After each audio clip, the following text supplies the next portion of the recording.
Welcome. Yesterday's NBA news from the 11th, god dog it, 11th August 2024. We had the last of the Olympics, which makes me already sad because I already missed the Olympics. And it was obviously the women's tournament concluding with USA winning another gold, yet another gold, defeating France in the final in a surprisingly very tough and a very ugly matchup that ended up being a 1-point game with Gabby Williams having her Kevin Durant moment, even though this was not as close as Kevin Durant's step on the line was against the Bucks back in the day.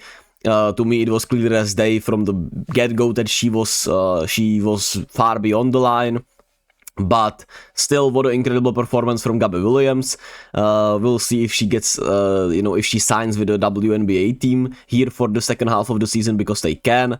But it's a shame, right, for these players like Gabby Williams, Emma Meeseman, that they clearly belong in the league, in the WNBA. But since all of these tournaments, Eurobasket and everything, like why would they, right? Since they don't get accommodated, it just sucks. So it was a rough watch.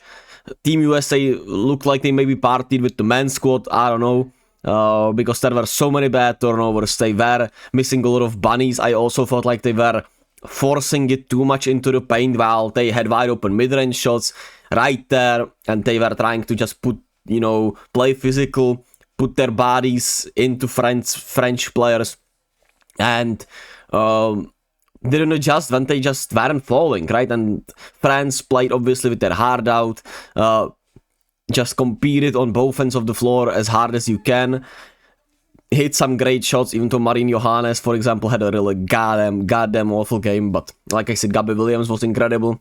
And at the end of the day, Kelsey Plum had her moments down the stretch, but it was obviously, and I should have had her name here, it was Kahleah Copper. I hope I said that right, I hope I spelled it right, but I'm pretty sure I did. Kahleah Copper just absolutely dominating down the stretch, and she was just simply incredible. Some of the rotations were just wild. She clearly fit this game really well. They had nobody to stop her because she's a grade one athlete, and she completely took over this game on both ends of the floor down the stretch, and is the biggest reason this US team has the gold. Also did not understand why Sabrina couldn't get more minutes when they needed a floor general, where they needed a prototypical point guard who is a really good threat to shoot from the outside. But I guess defensively they were just too worried about her, even though, I don't know, it was just, once again, weird rotations from USA. But still, what an incredible performance by France. It's a shame. I was rooting for them to get this done, even though I like all of the players on the USA team. I was rooting for France to get it done, and it just fell short. But it was incredible. It was really great. We'll see. I'm really excited to see this generational switch in probably both the women's and men's game for the USA team, because you don't expect LeBron and Steph to be there, even though you do expect, obviously, A'ja Wilson and Breanna Stewart to be there. There will obviously have to be a roster with Diana Taurasi, very likely not playing in 4 years, right? Caitlin Clark probably being here, Angel Reese being here, right? Paige Beckers will probably be here, so it will be a lot of fun in 4 years to see. And I mean, even in the Eurobasket games and everything, it will be fun. So with that being said, congrats to USA. Even though it was an ugly game, it was still really entertaining, especially the last, obviously the fourth quarter in its whole. Shout out to A'ja Wilson for stepping up when they needed her to, because she was really good in the fourth quarter. Before that, she really looked off it, which I have not seen maybe ever, honestly, with her. It's of course because I didn't follow it as closely as I do now, but I mean, yeah, she has rough games, right? But I don't think she has these types of rough games that often. So there's that. And Australia beats Belgium 85-81 to get a bronze medal, which is fucking awesome. While Van Loo and Meeseman did their thing for Belgium, it still to me felt like there was just some type of, I don't know, just something didn't feel right about Team Belgium. Felt like they were just not on the same page as you would think. And Australia, on the other hand, was fighting really hard, right? Barely turned the ball over, rebounded incredibly well. And Ezzy Magbegor, with her pick and roll presence and her just athleticism, completely dominated Liskens, I'm pretty sure is her name. And she was just so elusive, and Lucid, shout out to Lucid, if you know, you know. She was obviously just incredible, had 30 points, 13 rebounds, 3 assists today, and was goddamn incredible. She was like 12 of 16 from the field. So, Ezzy Magbegor, salute, she did her thing, and she was fucking incredible. Just a great performance. This was a really fun game, Australia against Belgium. Van Loo going crazy, right? Going on an absolute hot streak.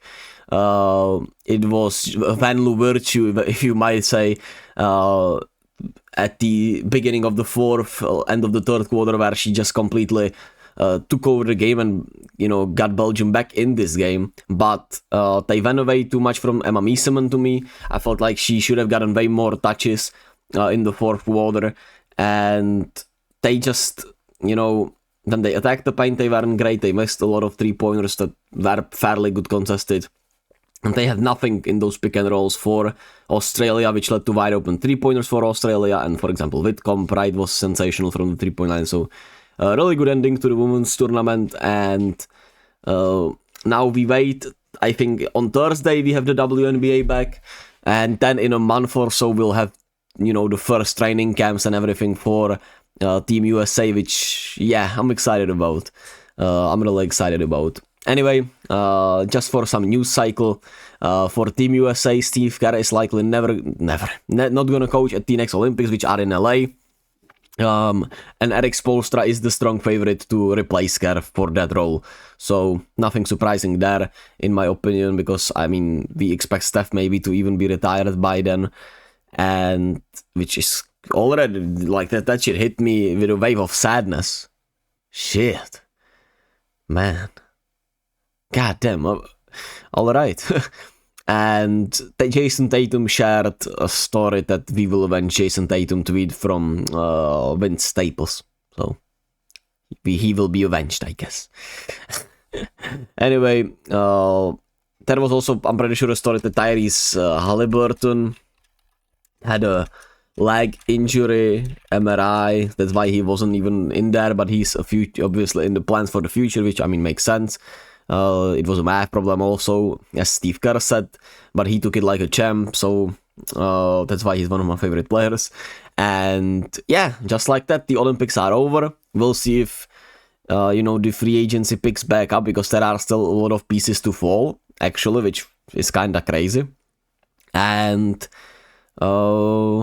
yeah, we'll be back talking about the WNBA more, and wait for the NBA to come back.